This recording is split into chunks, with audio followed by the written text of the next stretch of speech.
when I got the call from God. He said, put out that bloody flag. Get up, you lazy sod.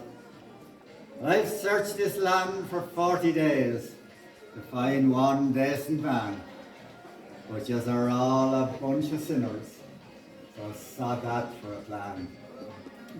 And now, there's going to be another flood. It's this global warming lark. And since I've no one better, well, I want you to build an ark. Ah, be God now, God, I spluttered. Sure, I couldn't drive a nail. With me in charge, a job like that is surely bound to fail. Besides, I have to sow me corn, and I've got me spuds to plant. So if I'm going to build an ark, I'll need a massive grant. Don't worry about the money, says God, I'll sort that well. I've got no bankers hassling me. I send them straight to hell. So I've stashed a load of ready cash in a trunk in your front hall, which I better shift it straight offshore in case the taxmen call. Well, I checked up in the Bible and I figured out my plan. And I went off to look for copperwood, 300 cubits long. But they all cried endangered species. Oh, the man had no idea. He sent me off to Dublin and told me, look around IKEA. Well, I got some wood delivered and got started on me labours. But then the damned objection letters started coming from the neighbours. A man came out from Flannan, said that he was on a mission to see what I was building and did I have permission. He said I couldn't build a house, even if it was a boat. So I claimed it was a mobile home, because it was going to float. Well, he quoted regulations, me poor ears was getting pounded. I told him there would be a flood, and we would all be drowned.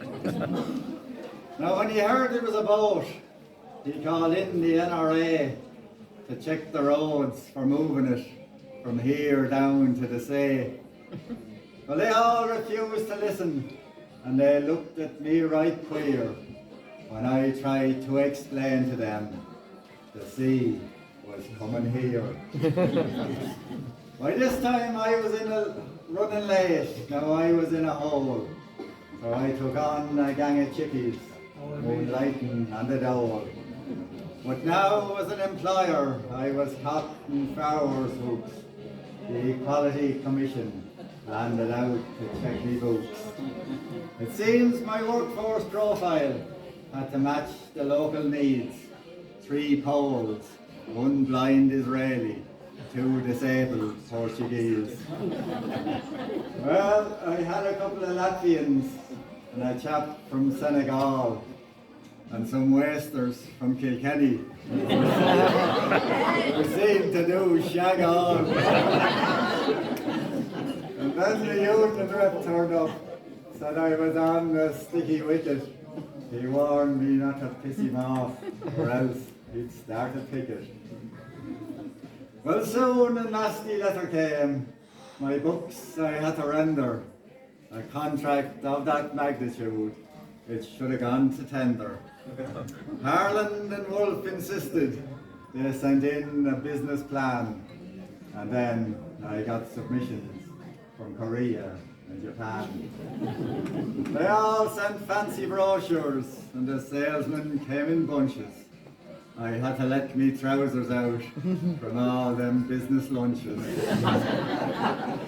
But I stuck firmly to my guns. I said the Lord had spoke, and I had to build the ark myself, and not just buy some yoke.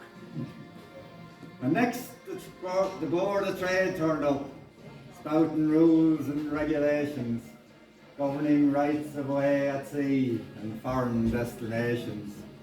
They said that I'd need radar as a guide to a safe haven. I told them I'd send out a dove, or maybe an owl raven.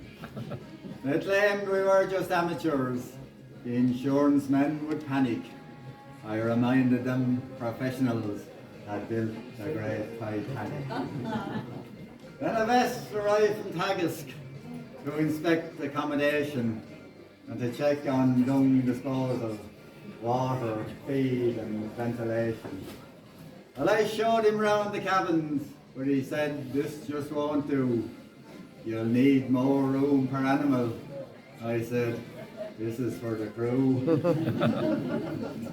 And then the food inspectors came to check up on supplies.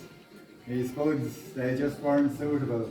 They had too many eyes. The apples were downgraded, not fit to feed to goats. Me corn was too expensive, and I couldn't get me oats. The hay was damp and musty, the spaghetti in a tangle. The bananas for the monkeys were all bent at the wrong angle. And when it came to animals, sure I didn't know where to start. The department, they were awkward about what you could import. There'd be no mad cows from England, and none with tongues of blue. No chickens in from Norfolk, in case they got the flu. So I got all domestic breeds of horse and sheep and cow. I didn't bother with the pigs, there's no money in them now.